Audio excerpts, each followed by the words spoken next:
Hello, welcome to Ollie's Repairs. Today we'll be replacing the brake fluid in a VW Cabriolet. VW specifies that this needs to be completed every 2 years. A lot of people actually don't do it that often, but it's really important. The reason is your brake fluid is hydroscopic, which that means that it will pull water from the air and moisture from the air, and it will dissolve into the brake fluid.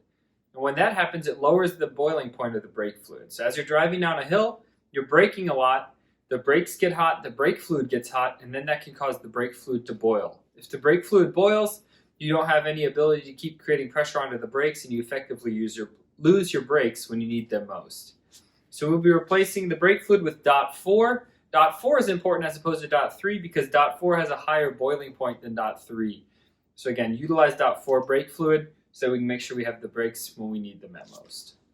There's 3 methods to bleed the brakes. The first one is kind of the old school method where you have someone that pumps the pedal, builds up pressure, then you crack the bleeder loose, and all the fluid flows out of that bleeder. So we're replacing all the fluid in the line that method, slowly, one pump at a time. The second method is you can use a power bleeder where you apply pressure to the whole brake system. You just crack open the bleeder, and the pressure pushes fluid into the reservoir, through the lines, and out the bleeder. The third method is vacuum, where you just hook up vacuum on the bleeder, and then you pull a vacuum on it and it sucks the fluid out. So I'll be demonstrating today the old school method as well as the pressure bleeding method, which is personally my favorite. For this repair, you will need at least 2 liters of dot 4 brake fluid, a turkey baster or some sort of a siphon, jack and jack stands, a 17mm socket and drive, 8 and 11mm wrenches, bleeder fluid catch system, so just a bottle and a hose, and then an optional but a power bleeder is highly recommended and a great investment. First, we're going to start by disconnecting this brake level sensor wire, and then we will carefully unscrew this brake reservoir. Make sure you don't drip anywhere. Brake fluid is very caustic. It'll dissolve paint and anything else that you don't want to dissolve, basically. Remove this and capture any drips with a paper towel. And then as you can see, this is a little dirty and gross, so we will clean this all out. Then wrap it in your paper towel. And now we can remove the old brake fluid. Removal of the old brake fluid can either be done with something like this, a little siphon turkey baster type of a deal, or with some tubing to siphon it. I find the turkey baster is a little bit easier because filling up the tubing so that you can siphon it out is a pain in the rear. To do that, just grab your turkey baster, suck up some of the old fluid, try to cap it, and this is why we have paper towels everywhere, and then spray it in your reservoir. Complete until you've removed all the fluid that you can get from in here. With some new brake fluid, again, the same reason why we need to change it all the time, it'll pull water. Take some fluid and very carefully fill the reservoir. I know that I sometimes miss, so I put a bunch of paper towels all around. The order of bleeding the brakes on most vehicles is usually the same. You want to start with the cylinder that is the furthest away from the master cylinder. So in this vehicle, master cylinder is right here. The furthest brake component is going to be right rear, then left rear, then front right, then front left. Here we are at the right rear of the vehicle. Remove the little cap on the bleeder. Place it aside. Then you're going to need something like this. This is just a little reservoir that contains a hose so that we can slide that over the bleeder. We are going to crack the bleeder loose, and then we're going to have someone pump. We don't want to pump all the way to the floor, especially these first few pumps, because I know the master cylinder is a little bit dry and we want to go nice and slow that we don't damage anything. So pump slowly and not all the way to the floor.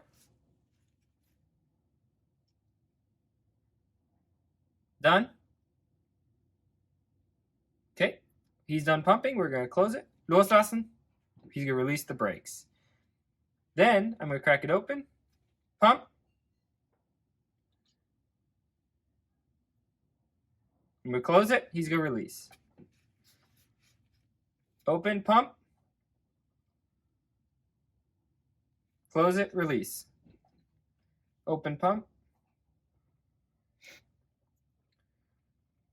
close it, release. So here you can see there's a bunch of air bubbles in this line.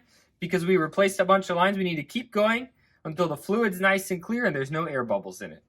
Generally, I try to always check the brake reservoir when I keep switching between one of the tires. Because you never want to run this dry. If you run it completely dry, you're throwing away all the hard work that you just did getting all the air out of the system.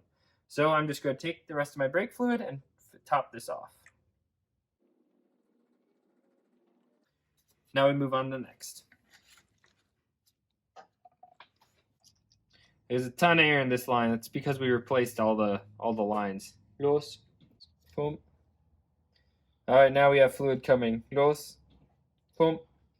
All right, consider this side bled.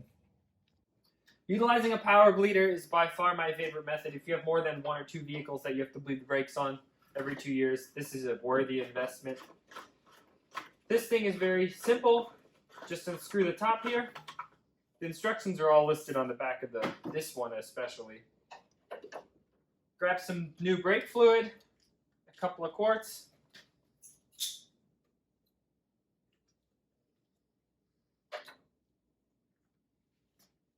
Fill it up. Then take this top piece, screw it back on. Take this end, make sure it's all clean. Just screw it on to your brake reservoir. With it screwed on, pump it up no more than 20 psi. And now we can crack open a bleeder. Pry off the little bleeder cap. Slide on your tool.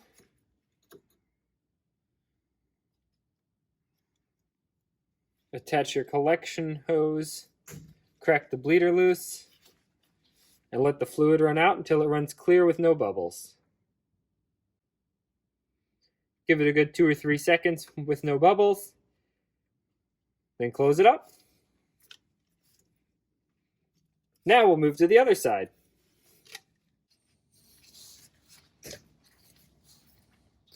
All that old fluid coming out.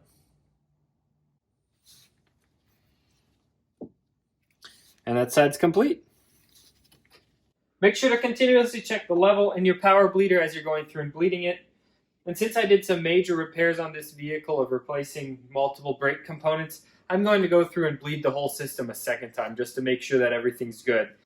And then when I'm bleeding it, I always try to make sure to get about 1/3 of one of these bottles. There's nothing says that how much you have to get in the manual. It just says to do it until the old fluid is out or when there's no more bubbles flowing through the lines. But I always like to get about 1/3 of one of these bottles just to make sure that everything's good. When you're done bleeding it, make sure to tighten the bleeder. I couldn't find any torque information in any of the manuals that I have on how tight to tighten these bleeders. So make it snug, but don't make it too tight.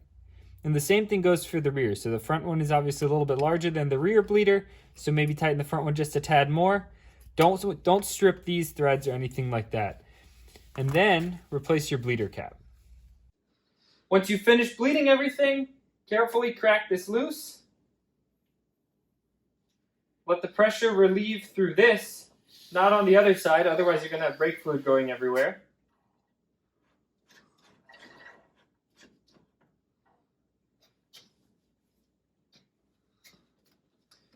Carefully remove this now.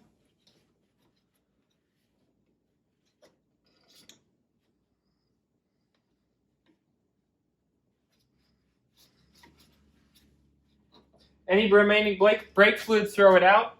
You don't want to save it, again, because it'll collect water. This is the max line on the reservoir, and the min line is kind of where this is fused together. So as we can see, we're right at the max. If you need to top it off, top it off. Take your cap, screw it on.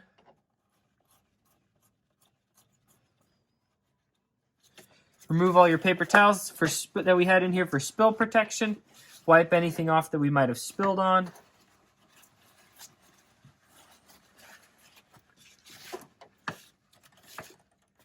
And then, don't forget to reinstall your brake level sensor. Make sure to reinstall the wheels, properly torque the wheel nut bolts, and then lower the vehicle carefully. I've got a video on lowering it as well. We did work on the brakes today. Make sure before you go driving to check to make sure the brakes work in your driveway. So make sure you push the pedal nice and firm. Make sure there's still plenty of pressure left. Then before you go for a drive, look at all the bleeders again to make sure that there's no brake fluid dripping from the bleeders indicating you didn't tighten them properly or that there's any other issues with any of the lines. And once you've checked all that, once you make sure everything's good, then go and enjoy your vehicle. Thanks for watching another episode of Ollie's Repairs. Hopefully you enjoyed the video. If you did, please like, subscribe, and comment for more.